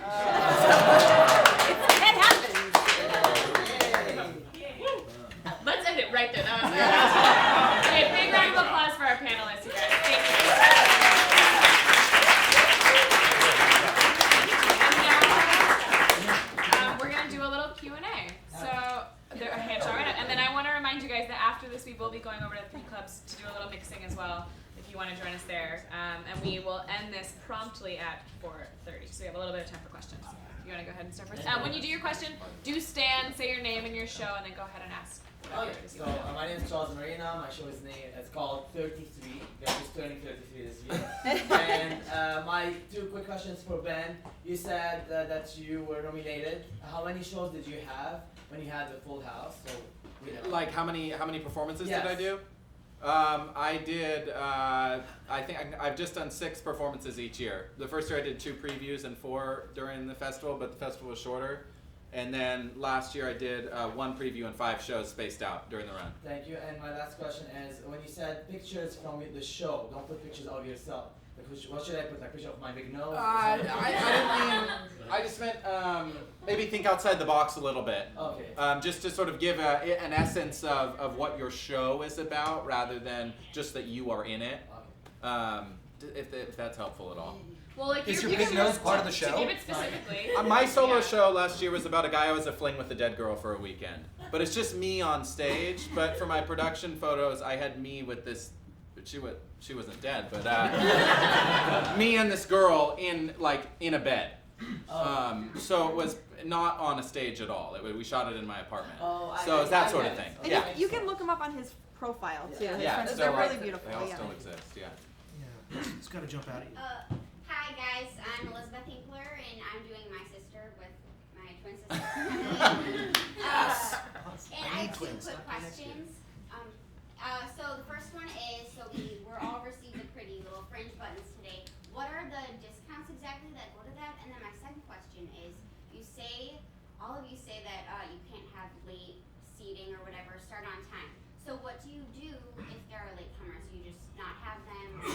They don't go in. You That's can what have, I do. you can have late seating. You just can't start Yeah. late. I have late seating. I don't mind. Well, I mean, it's just me, so I'm just like, okay. You I can't. want more people. You can't end late. You can Yeah. start. I mean, if you have an hour block and you have a 50-minute show, you could start 10 minutes late as long as you end on time. That's the key. You know you're gonna strike in that 15 minutes.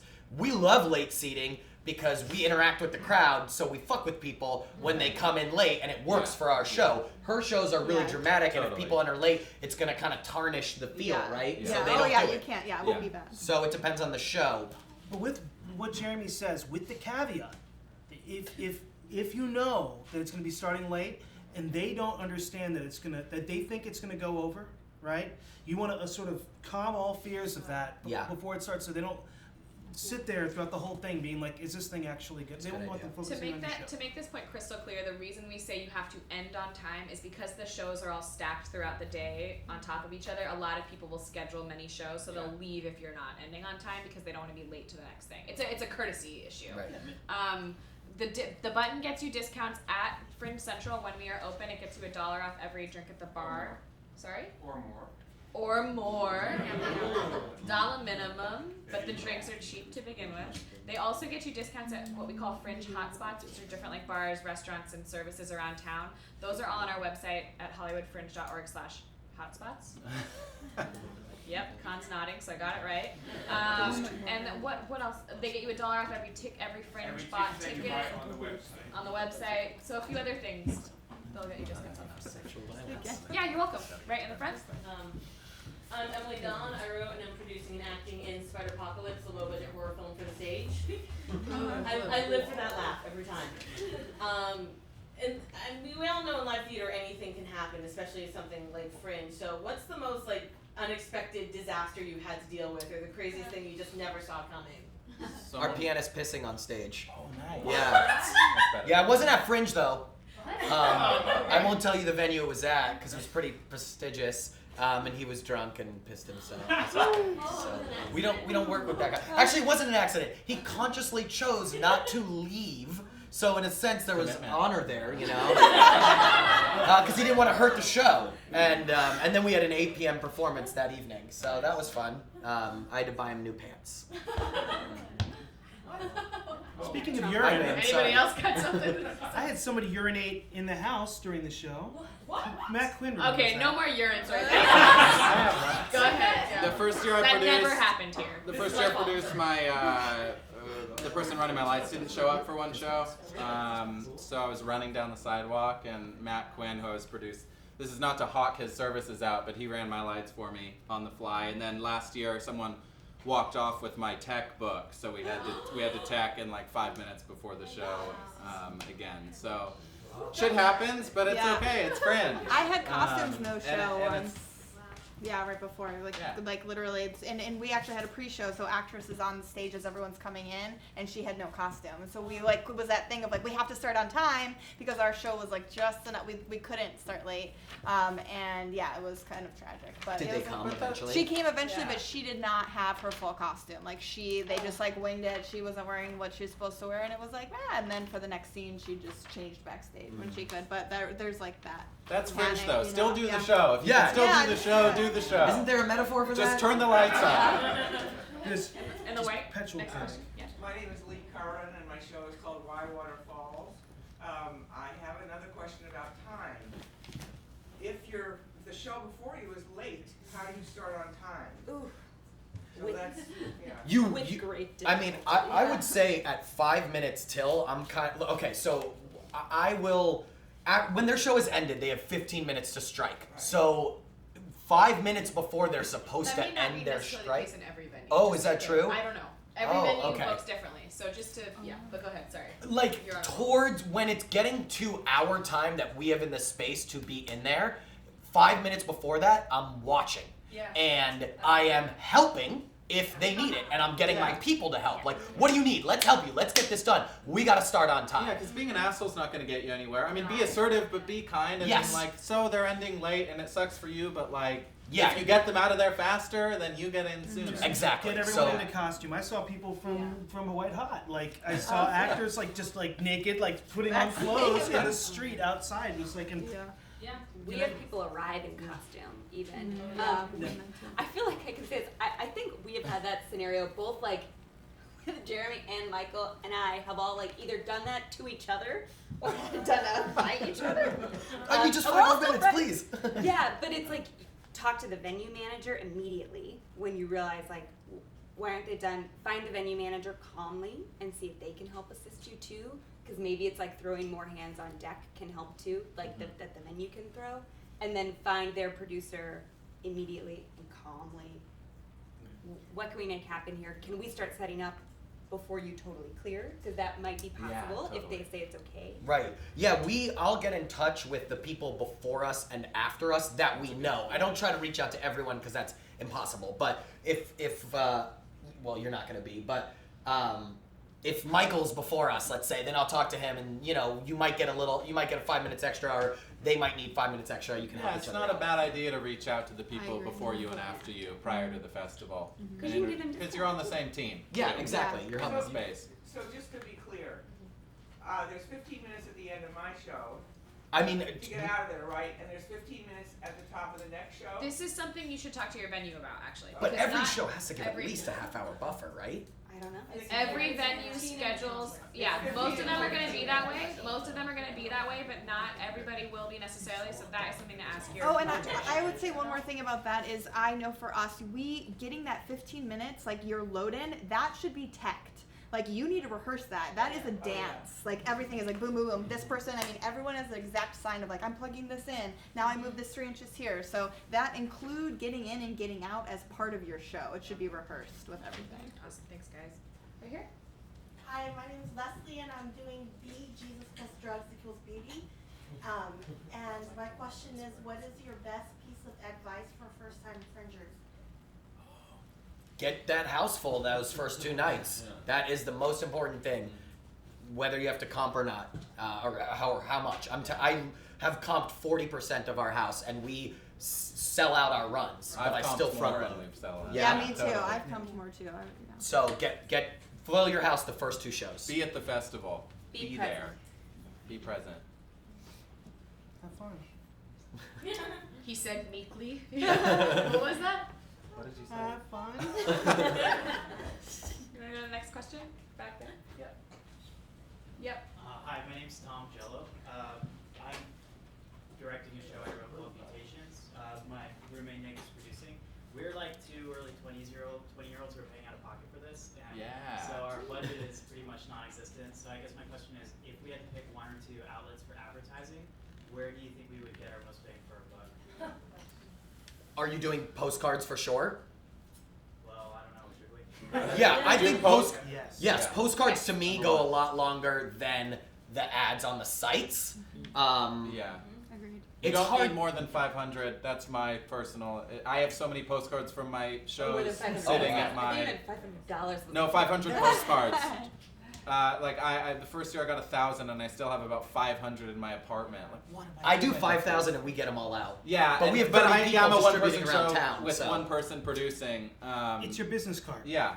But You can if always it's have- just Yeah. you or That's just a probably couple the biggest people, priority, if you're right? trying to cut down, yeah, I would say you need fewer postcards than you think you do. 4 If- by 6 is a if good you're size. just if you're really looking to cut costs. And I would say, and making sure that the image of the postcard, again, is artful, is Yeah. beautiful, pops, it's bold. Like, if you want to spend a little extra money on hiring a graphic designer Yeah. or a photographer, do it. Because once you get this set of images, you can post them online for free, and you don't need to pay anyone, you know? And I do like the online fringe ads that you buy.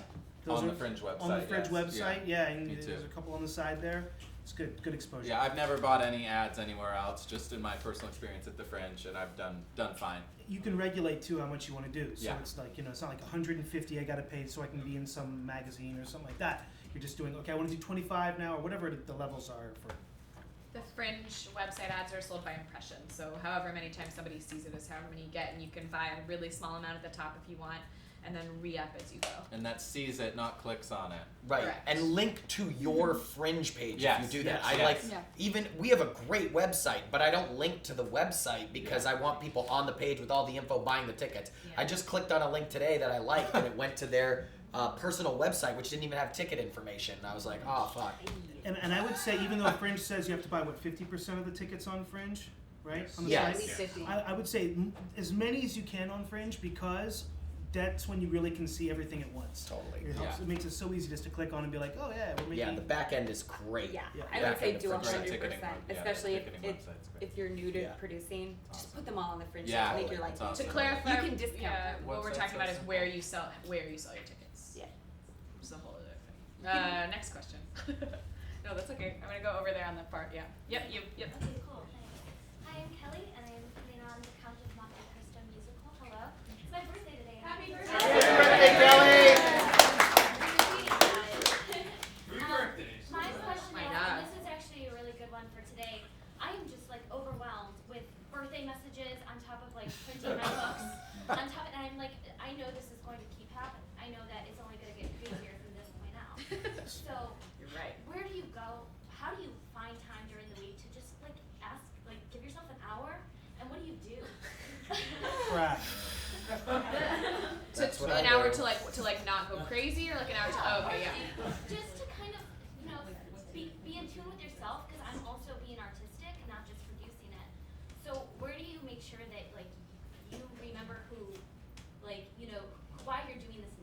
Take a yoga class, girl. Take a yoga class. Take it I would say just know that you're going to be working up to the end, and just like don't assume that you're going to do your best to have things done early, but just know that it's going to be a rush till the end, and therefore know that it's okay to take an hour or a day off and just be like, I don't want to think about this at all, and you don't have to beat yourself up about it. It's fine. I always think I'm going to be like, oh, like, no, I need to get it done, and then I never get it done anyway, and I'm always working up to the last minute, so it's like, oh, I should have just taken a day off and not killed myself about it. I also always make like this incredibly detailed Fringe schedule of like, all the things I'm gonna see, and I'm gonna do this, and I always feel like I have to see all my new Fringe shows, and then there's always one that I'm like, I just can't. I just can't go to that right now. I'm gonna sit down. I'm gonna have a snack. I'm gonna have a glass of wine. I'm just gonna hang out, and I'm gonna, but like finding the things at the Fringe that are also relaxing and fun, like within the crazy world, they're there. Like there are quiet moments even here, and if you really relish those and like really sit down and take a break, you can maintain a little longer. Yeah, but I schedule my time, like I'm not kidding, that it's like schedule the yoga class into your schedule, or schedule just an hour to watch a TV show that you want. Like just put it in there and make it a priority, because you will fry out if you don't. Yeah. You might fry out anyway. Yeah. I schedule my time, and like I rest, and like I hike, and like at the end I'm like, poof, where was I? All right, next question. Nap. Oh, nap. Yeah, sure. Sorry. On the aisle in the white shirt. Yeah. Hi everyone, I'm Taz DeVille. This is Amaya Abson.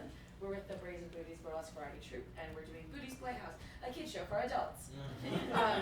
So my question is, in looking for our potential friendships, what's the best way, aside from the networking, like face to face, but for example, I was going on the site and I was trying to figure out, clicking on the tags and trying to figure out who's like the best people to be like, hey, want to come to my show?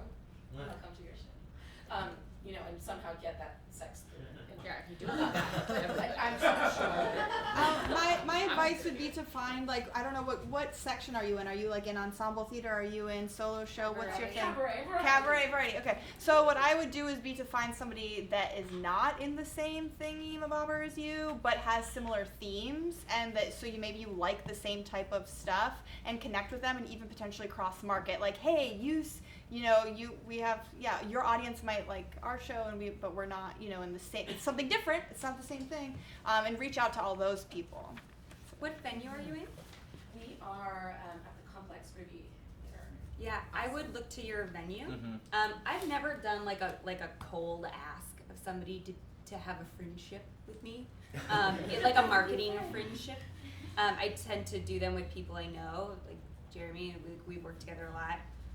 It's hard when you don't know that many people, but my MO is to find more people that I've met in person rather than cold asks.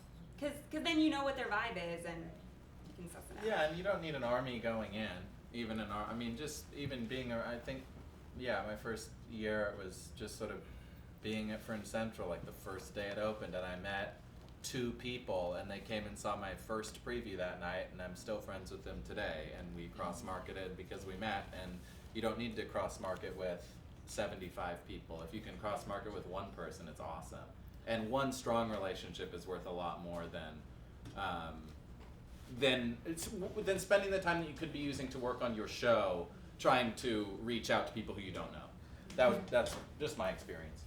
Because the question sometimes comes when you're sitting there watching a show and you see that, like, Monica's, Lost Moon they're friends with this show. And I'm like, well, what is it about this show that makes them so special that they can be marketing with Monica? So I need to check them out.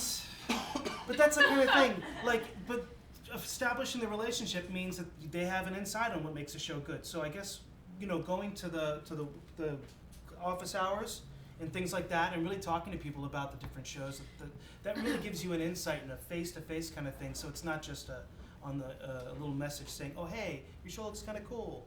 want to do that? You guys are on social, right? I know you are because I see your stuff on social, yeah. on Instagram and whatever. Keep using those tags Yeah. and like communicate with people. And also when you get out into a room like this where people are here, I know some of you guys I've been interacting with on the internet. Please introduce yourselves to me so I know who you are in real life. People miss that step sometimes and then they'll follow up with you later like, great, like, whatever, great party at Meghan McCauley, and I'm like, we didn't meet, like, gotta do it. So like, do that, take that little moment. It's awkward to be like, we know each other on the internet, but welcome to the world, like that's where we are. All right, next question, all the way in the back. Hey, hi, I'm Kent. I'm doing a show called 803 with my friends Adam and Jacob. They're right there. It's called 803 because it starts at 803, even though at the Fringe we're doing it at 12 o'clock or 6 o'clock. My question for you is because kind of going beyond Hollywood Fringe, those of you who have toured it elsewhere, what are your it's so great to be here and see so many faces, but like if you're going to take it to like Chicago or Edinburgh or like anywhere else, it's like how do you connect with those people over there or like sell tickets to those shows if you were interested in touring it after this month? Yeah, it's tough. The best advice I can give you is the bigger cities are harder because Chicago, when we went to Chicago and Vegas, we thought it would be great because we're doing clowns and it's comedy and people would love it, but they have so much other shit going on, they didn't care about us. When we went to Minnesota, we did great. It's a theater town and there's a lot going on. Great Fringe. But it's an amazing Fringe and people are really eager to go and see things and there's not quite as much happening outside of the theater. So Minnesota Fringe is a great one. Indie Fringe is a great one. I would mail 20 postcards to 50 different theaters around town with a little letter that said, hey, will you please place these? Also, I'll offer you a comp if you can come.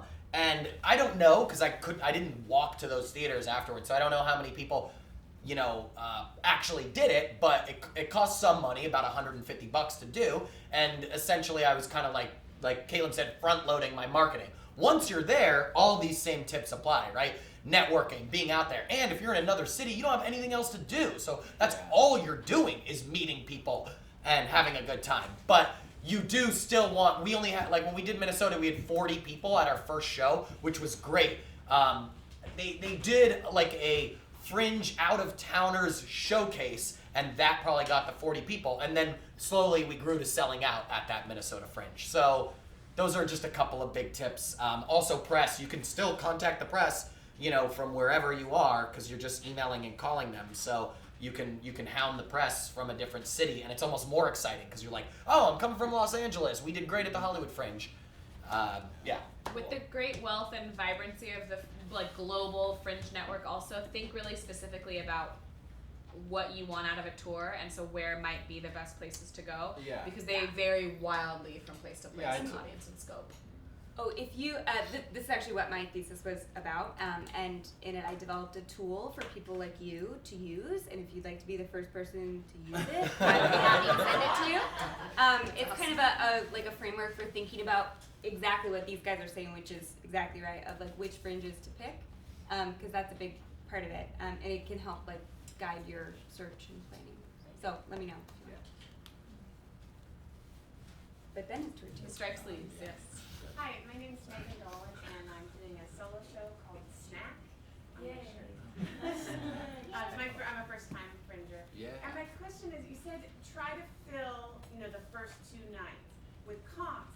How do you know that it's going to be full if you're comping people? Like, do you send an email out, say, can you come, RSVP, and then you put the comps on yourself? Yes. Yeah. Okay. Yeah, through the ticketing. Yeah, through the ticketing. It's really easy. You go in there and you set up a comp.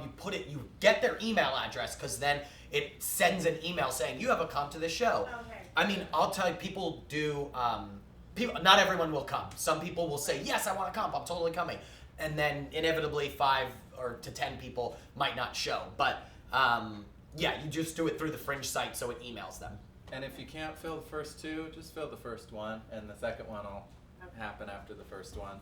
Yes. So if you're feeling overwhelmed by 2, just work on the first one. Or if you only have one, sorry. When you say the first, do you mean also the preview? I mean the preview. Yeah. The very first Preview performance for you're doing. A lot of us is opening night. Yeah, I mean, to almost all of us, it is opening. So when we talk about shows, that's what it is. Yeah. It's your first show. Next question? in the aisle. Following up on the comps, is there like a standard etiquette for wait time on comps? Like at the door? Is there something that most Oh, people it's do? so hard. Yeah, if your show is sold out, then you kind of wait a little bit longer, right? Because then if they show up and they don't have a seat, that sucks. But if your show isn't sold out, you have a little bit more room. Then do it, 5 minutes before you can start letting in the wait list. I don't know. I mean, at time is kind of what I try to do. So at 8, that's why I say I try to make a 55-minute show, so I have 5 minutes to rush the rest of the people in. But some people in their comp, when they email them, they'll say, if you're not here by 7:55 p.m., we will release your seat to someone else. And that's a fair way to do it, because then it's on them. But I've definitely had turned away paying ticket, people who waited till the last minute and they come and they're like, I want to see the show. And it's like, sorry, it's sold out, even though really 50-60% are comped.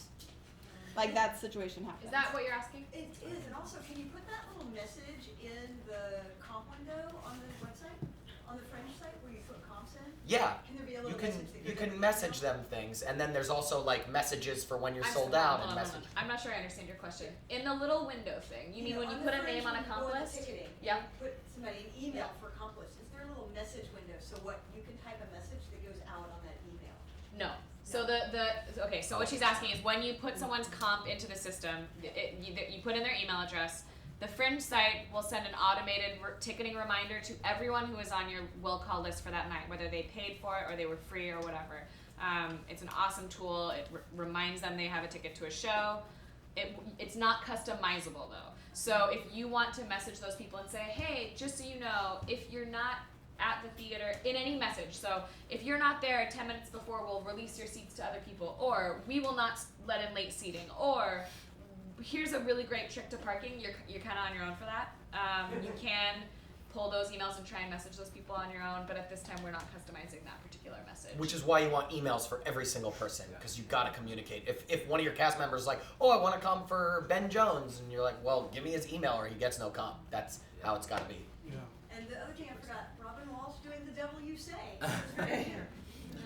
I have a quick question. Sure. Have you guys have you talked about sponsored awards with them yet? A little bit. Those are more town hall. About them doing their own and stuff like that? They come with the town halls. Okay, yeah. they come with town halls. Okay. Just a little thing about what happens just for this. Usually with comps, people who want to consider you for an award will contact you and say, can I have a comp to your show? That doesn't always mean it's a comp swap. It just sometimes means, hey, I would like to come consider your show. So just I'm just saying. Give So, them a comp. sometimes. Yeah, for an award, yes. You want to comp the people coming to your thing for an award, so that's, It's not worth good. saying no for the $10. You need people to see it. You need Yeah. people to be Yeah. talking about it. It's way more important than anything. Like, just be like, yes, you can come. I mean, and then once you start selling out, no. But that first night, like. Yeah, it Yeah, doesn't mean get give it. everybody who asks a comp. Right. But people who are giving awards, people who are in the press, people you like, and that first night. Then after that, you can decide, how many you want to give, because you do have to make a little bit of your money. Yeah. Next question. Right there. Yep. Hi, Jenny Ash, or Dare, wherein lies the truth.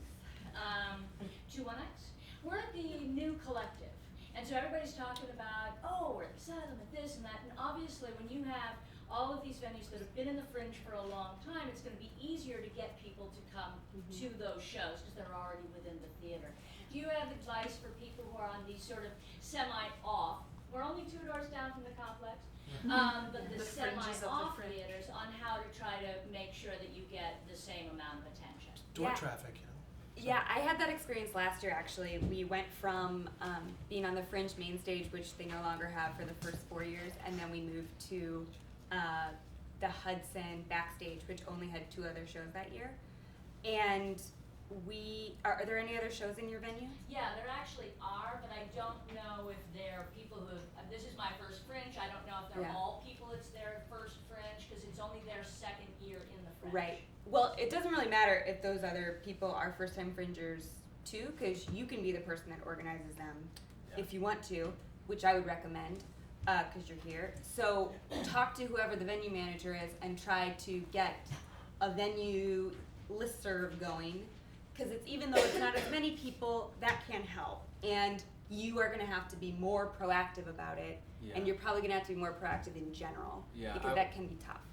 Yeah, I would say I've not had that experience, but I would say definitely then for sure it's essential to be at the Fringe and be like, yeah, here's where I'm doing my show and here's where it is. It's just 2 doors down from the complex or whatever you said. And then people are like, oh, it's just 2 doors down. All right. You know, it's like, oh, but if it's just like the New Collective, even I was like, what's the New Collective? But when you said 2 doors down from the complex, it's like, oh, all right. Yeah. But you know, like Matt Quinn here throws venue parties.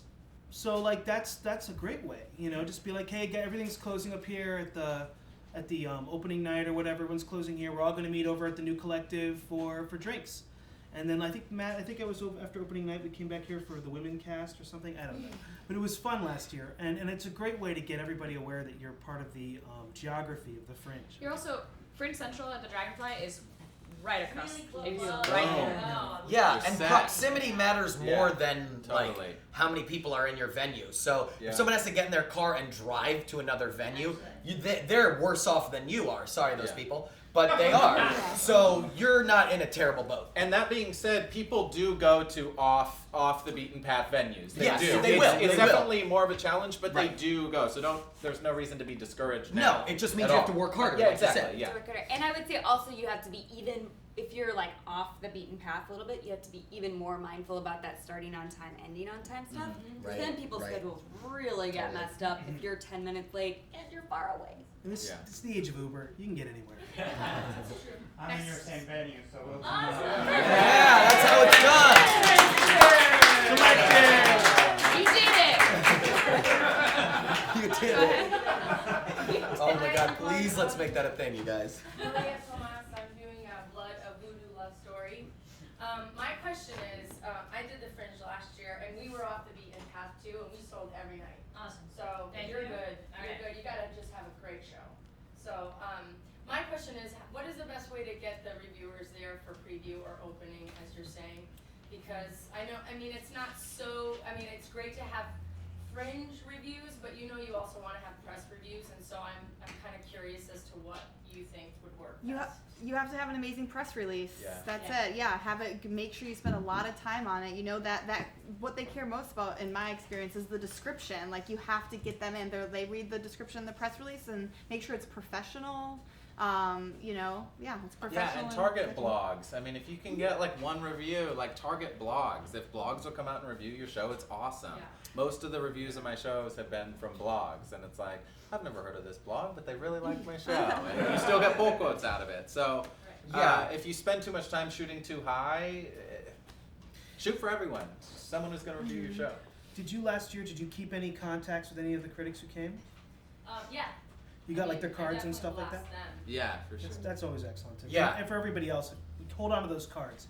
And I always obviously BCC, you know, the full list, but then I reach out personally to people. In the subject of the email, I put either their name or their publication, so they know right away I'm reaching out to them directly. I call them too, and then I put a little personal message at the top. And some people are like nervous talking to critics like after the show or around the Fringe. I don't ever ask them, do you like the show? What did you think? Blah, blah, blah. I talk to them about other shows. I bullshit with them, blah, blah, blah. Now I've created a relationship. They're more likely to come to my show. Yeah, I also say we have at the Fringe reviewers tending to come all the way through the run, sometimes even at closing, which is a little weird. But But if it's great. But yeah, if you're gonna keep producing, if you're gonna do a show next year, who cares? Yeah. Like it's still worth something to you. So don't be discouraged if they come later in the run. Too. I try not to. Jim?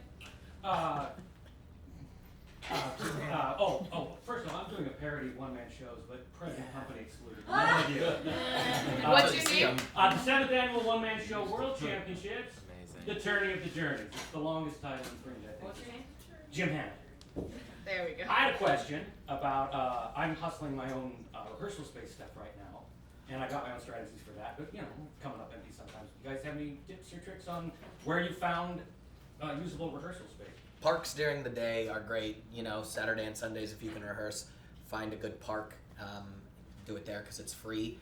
People have relationships with schools because, you know, schools tend to not have things going on in the evenings. So if you know anybody with a relationship to a school or a church or religious organization, and you can donate a little bit to them, they might let you. But I mean, I'm in that boat right now, you know, as well. So How much time did you get in your actual venue previously?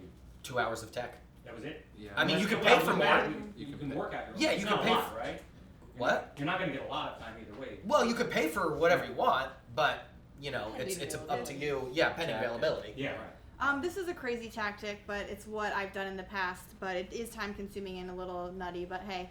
Driving around to downtown Los Angeles, Glendale, Pasadena, those areas, and looking for churches, and I have done it cold and found a lot. That's how I've rehearsed all my shows, is like this random like quinceanera hall that like has a weird room in the basement, and I'm like, hey, I'm a theater company, and then the woman's like, sure, you know, and a lot of times they're like, no, who are you, get away. But sometimes they're like, yes, we have this room in the basement, and you can totally use it, do the whole thing for $300, and you're like, yes. That is you know. great A hustle. Yeah. But that is how we've rehearsed all of our shows. I mean, we even got like kicked out of one space once and found a church at basement, and you know, so yeah, it's nuts, but it's like it's Good advice. Awesome. All right, we have 4 minutes, so this is what we lovingly refer to as the lightning round. So hands up if you still have a question.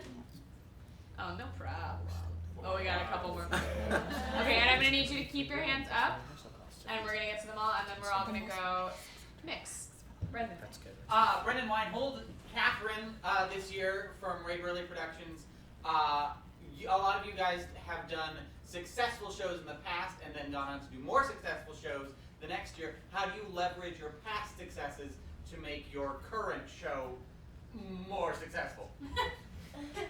I mean, naturally, it's just gonna happen because you have a reputation. You're so great. No, I mean, like someone like this girl who did the Blood show, it sold out last year. She has an advantage over everybody that has never done the Fringe. She has an advantage over people who did it last year and didn't sell well because people remember her and remember her show, and they're more likely to come.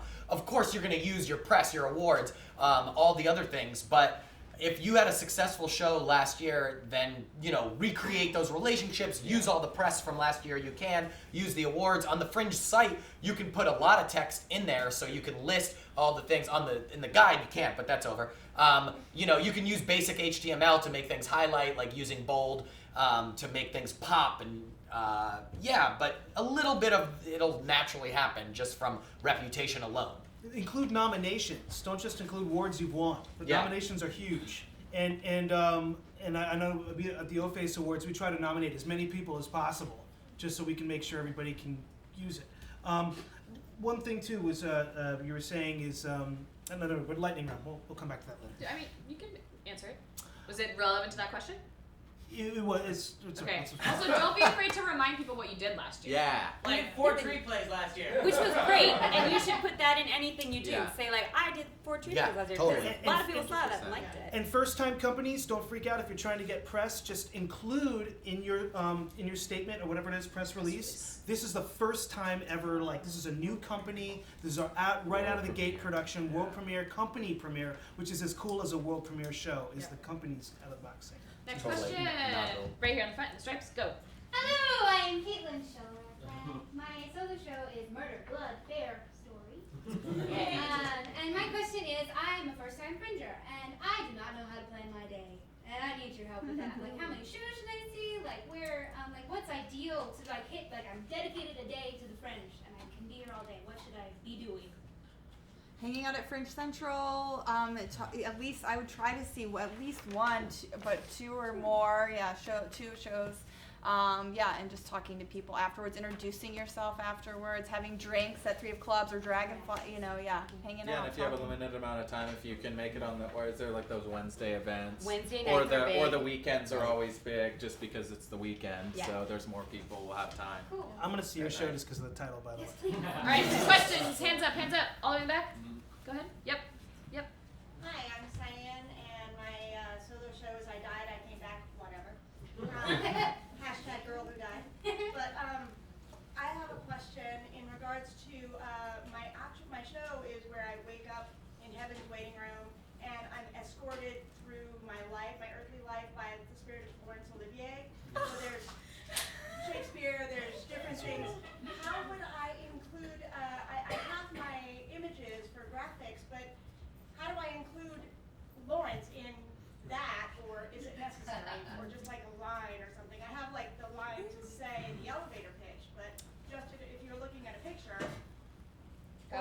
have to necessary to say that. think about how comfortable you are with copyright violations. That's a personal choice.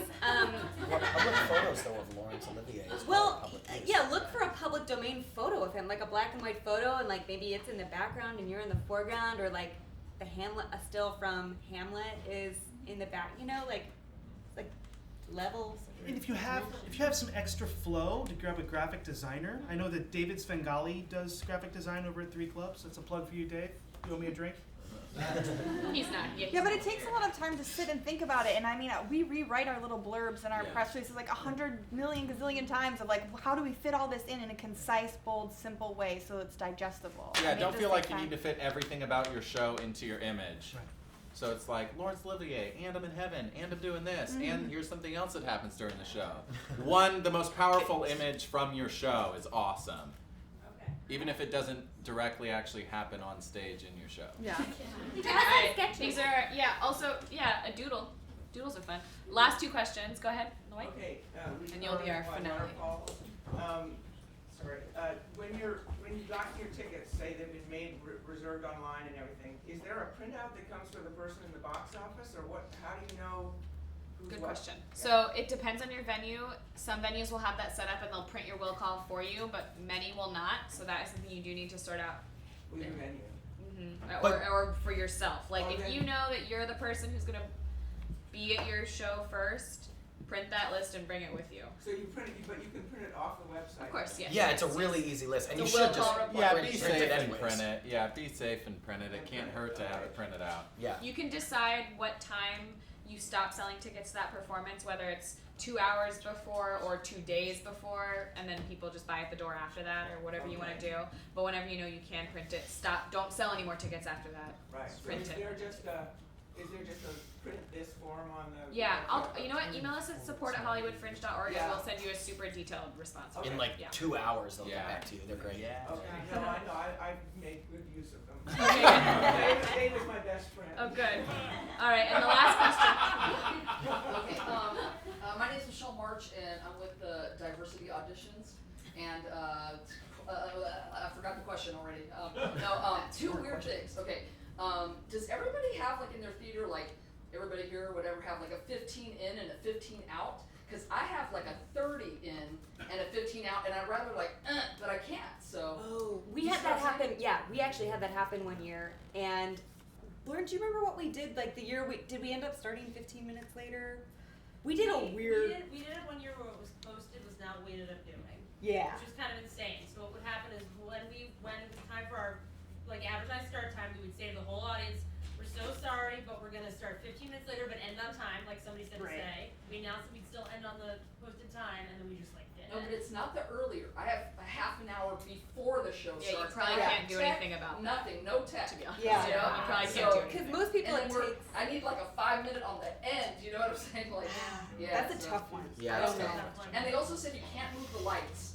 Like the lights have to be in the same. Isn't that? That's crazy? normal. I mean, Yeah. for the Yeah. fringe, Yeah. because Yeah. Okay. you only have 15 minutes. How are you going to move the lights and get in your So how show? about like with Spotlight or something? If you need something like that in the show, what do? You bring your own or? Well- What venue are you in? Sorry. What venue are you in? In the lounge. Yeah, talk to your venue. Oh.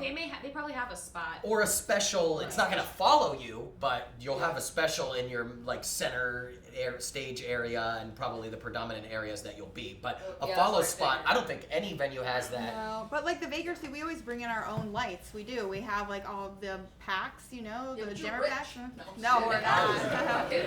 No, But yeah, this is you good. could bring in your own lights. I asked my venue for a repertory plot for the lights, and they said they'd give that to me next month. So you, Oh, good okay. thing to ask So you for. gotta see where it is. Yeah. Okay, thanks so much. Yeah, Thank they you. should be able to tell you in advance I know exactly that. what Yeah, the exactly. plot's Yeah. gonna do it. They just said I can't touch them or move them or anything. Do you Yeah, have a it's lighting normal, designer? it's normal. I have a Do you have a lighting designer?